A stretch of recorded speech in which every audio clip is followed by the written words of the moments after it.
प्रिय बंधु, उत्तम तप धर्म कि जब वह मोमबत्ती उसको आग दिखती है, आग लगती है तो मोम पिघल जाती है। वो कर्म जब तप की सूली पे चढ़ता है तो कर्म पिघल कर अलग हो जाते हैं। उत्तम तप धर्म। आचार्य भगवान उमा स्वामी महाराज तत्वार्थ सूत्र में कहते हैं कि तप की आवश्यकता क्या है, कि वह तप हमें क्यों करना है। जो मुनिराज तप करते हैं वह तप हमें क्यों करना है। तो आचार्य भगवान उमा स्वामी महाराज कहते हैं तपसा निर्जरा चह, कि कर्मों की निर्जरा तप से होती है। जब जब तुम्हें तप करना है, जब जब तुम तप करोगे, जब जब तुम तप पर चढ़ोगे, तुम्हारे कर्मों की निर्जरा होती चली जाएगी।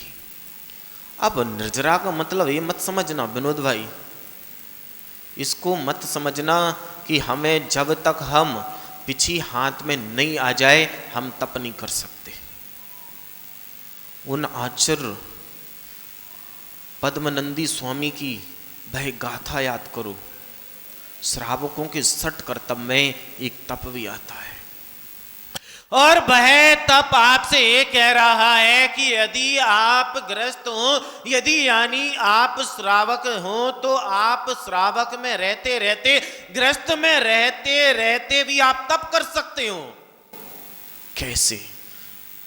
जब दिगंबर संत, जब वह धरती के देवता अपनी आत्मा को तपाते हैं, निर्गंत होने के बाद तो सिद्ध को प्राप्त होते हैं, स्वर्ग को प्राप्त होते हैं। आप घर में रह के अपनी आत्मा को तपाते हो तो स्वर्ग जा पाओ अथवा नहीं जा पाओ, घर को आप स्वर्ग बना सकते हो। कैसे? स्थितियां तो सबके सामने आती हैं। ऐसा कोई भी घर नहीं होगा, ऐसी कोई भी जगह नहीं होगी जहां परिस्थितियां बदलती ना हो। वह एक भी, सारे ब्रह्मांड में सिद्ध सलाह को छोड़ दो, एक भी जगह ऐसी नहीं है कि जहां हमारे प्रतिकूल परिस्थितियां ना आती हो। लेकिन आचार्य भगवान कह रहे हैं परिस्थितियां तो तुम्हें मिलेंगी, परिस्थितियां तो तुम्हें मिलेंगी, हमारे अपने ही तुम्हें खुशी नहीं देख सकते। जब हमारी दुकान अच्छे चलने लगती है तो हमारे घर में ही वह उसकी काटने के लिए तैयार हो जाते हैं। प्रतिकूलताएं हर जगह हैं। आप कहो कि पड़ोसी से लड़ाई होती है निशांत भाई, बिल्कुल नहीं। जब घर में हम रहते हैं तो पड़ोसी हमारे लिए प्रतिकूलताएं नहीं देता है, हमारे घर के ही हमारे लिए प्रतिकूलताएं बना देते हैं। अब जैसे ही तुम्हारे सामने वह परिस्थितियां आई हैं, अब तुम तपना प्रारंभ हो जाओ। अब तुम तप करो। किसी ने कुछ भी कह दी, गाली बकरा है वह संजय भाई, सामने वाला तुम्हें गाली बकरा है, तुम्हारा बहुत करीबी, तुम्हारा बहुत अपना, लेकिन अब तुम तप करो। क्या करोगे तप में? बिल्कुल शांत। तुम्हारी परीक्षा चल रही है, तुम्हारे को तपाया जा रहा है, तुम्हारे को ऐसा तपाया जा रहा है कि तपने के बाद वह जब कुम्हार भट्टा लगाता है, अबा भी बोलते हैं, भट्टा भी बोलते हैं, वह उसको मट्टी के बर्तनों को तपाता है, वह स्वयं आग लगाता है, स्वयं ईंधन डालता है, और जलता हुआ जब देखता है अबे को तो बड़ा प्रसन्न होता है। आहा, मैंने आग लगाई है, वह जलकर भस्म हो जाएगा।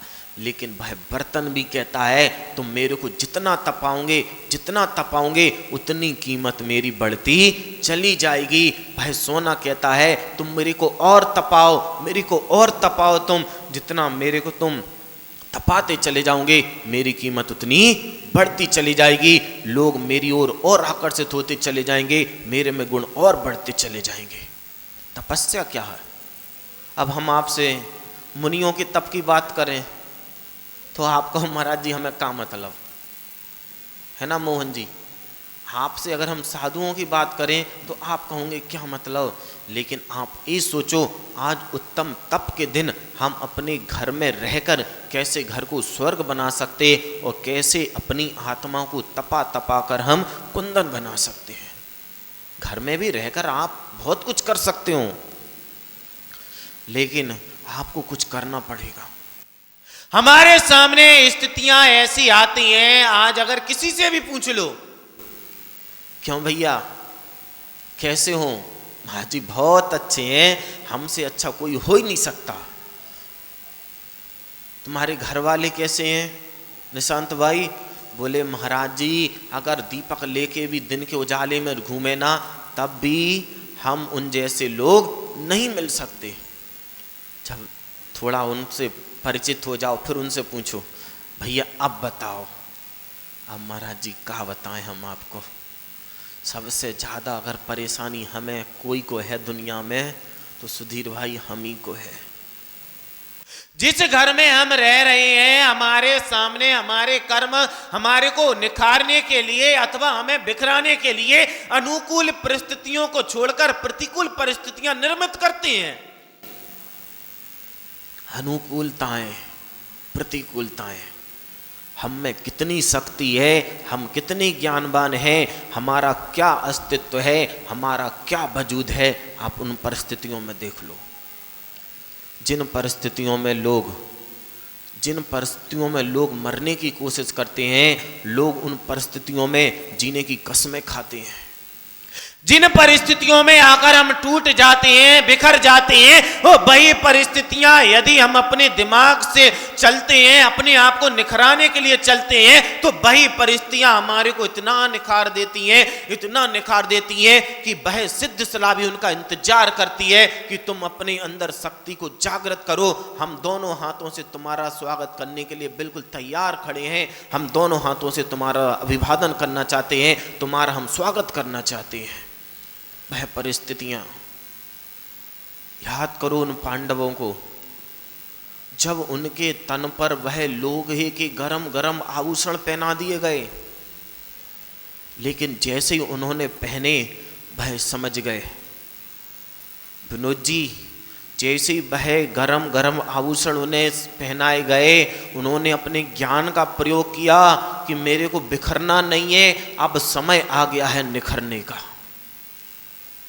महावीर भाई ध्यान से सुन लेना, जब जब आपके सामने ऐसी परिस्थितियां आ जाएं, कोई आपसे कुछ कह दे, ध्यान से सुनना, कान से नहीं सुनना। कान से तो हम कईयों बार सुनते हैं और दूसरे कान से उड़ा देते हैं। आज की बात ध्यान से सुनना और आत्मा में लेके जाना।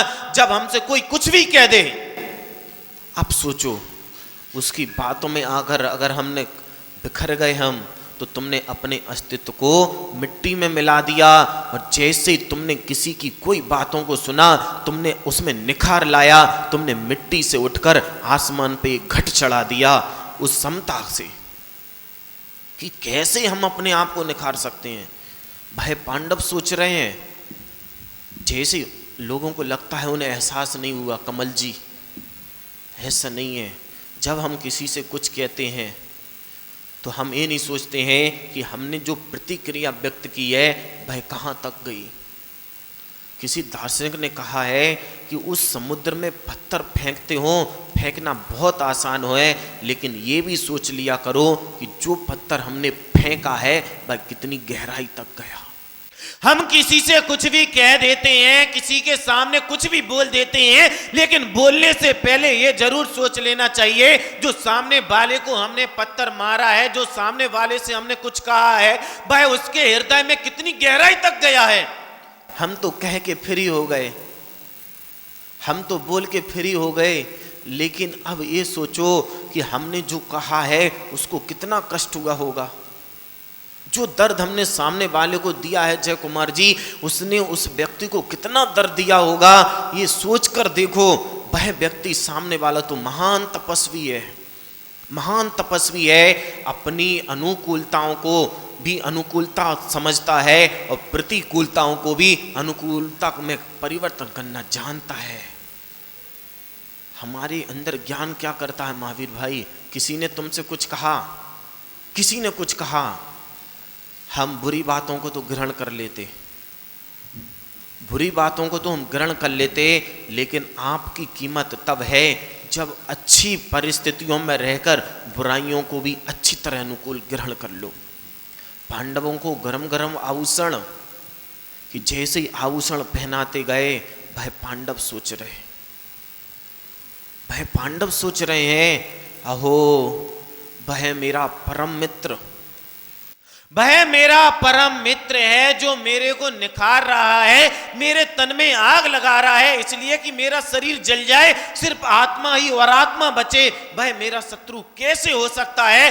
वह मेरा परम मित्र है। जो काम मेरे माता पिता नहीं कर पाए, जो मेरा काम वह मेरे गुरु नहीं कर पाए, वह तीर्थंकर भगवान नहीं कर पाए, वह सिद्ध परमेश्वरी नहीं कर पाए, और ये व्यक्ति आकर मेरे को तपा तपा कर कुंदन बना रहा है, मेरे को इतना तपा रहा है, इतना तपा रहा है कि तप से तपते तपते तपते किस क्षण सिद्ध सलाह पे जाके प्राप्त हो गए।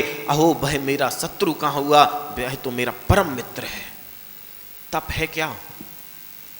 बिल्कुल आपको किसी चीज का त्याग नहीं करना। अब आपने अभी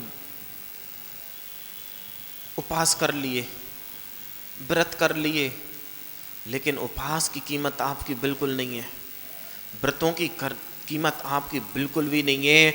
आपने एक समय का भोजन छोड़ा है, आप एक समय भोजन नहीं कर रहे हैं। कहीं ऐसा ना हो कि भोजन तो आप नहीं किए, लेकिन उस भोजन के घमंड में घर वालों को तपा रहे हो। आपको लग रहा है कि हम तप कर रहे हैं, हम भूखे हैं, हम भूखे हैं, हम भूखे हैं, लेकिन ऐसा ना हो। उस भूख अगर आप 4 रोटी खा लेते, कम से कम घर वाले कहते कि इसको खाने के बाद कम से कम थोड़ी शांति तो रहती है। जब ये खाता नहीं है तो खुद तो तपता है और हम लोगों को भी क्रोध की ज्वाला में तपाता रहता है। जब जब आप भोजन नहीं करोगे, आपके अंदर चिड़चिड़ाहट आएगी। आपके अंदर कमल जी बिल्कुल चिड़चिड़ाहट आई थी। लोग मेरे से पूछते हैं निशांत भाई कि महाराज जी उपवास कर लें। हम तो सीधा उनसे कहते हैं कि तुम उपवास तब करना जब खाली पेट रहकर तुम धर्म ध्यान कर सको। तुम खाली पेट रहकर भी धर्म ध्यान कर सको।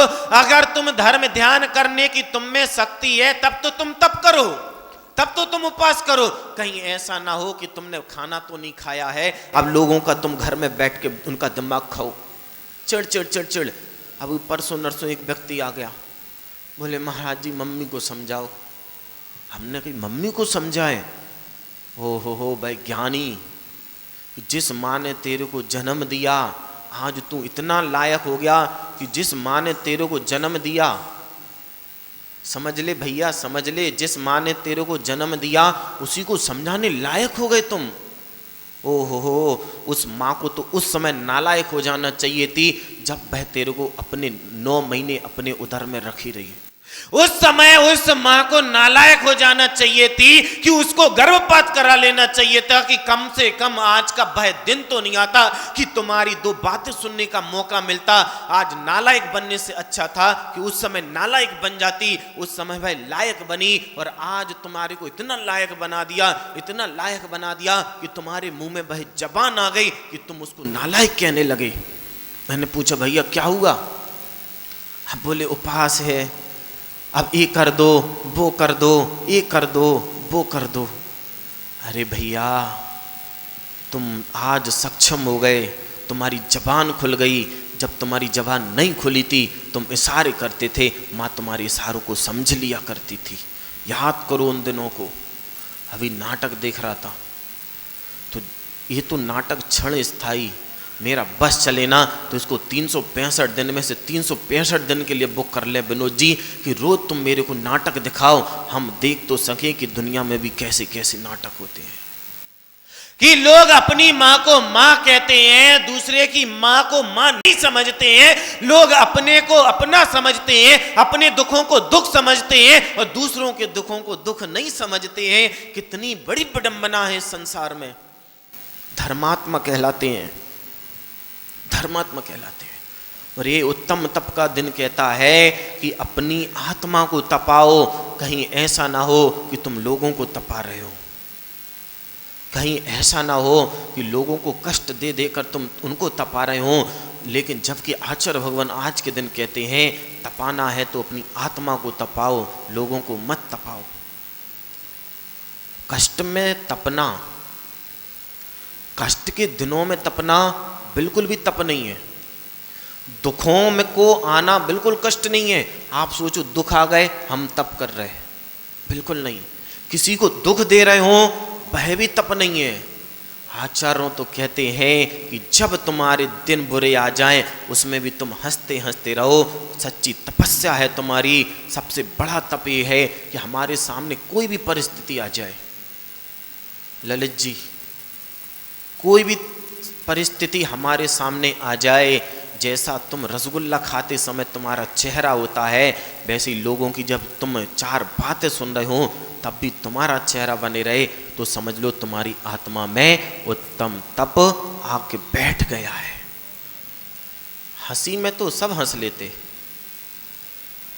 खुशी के दिनों में तो सब खुशी मनाते हैं।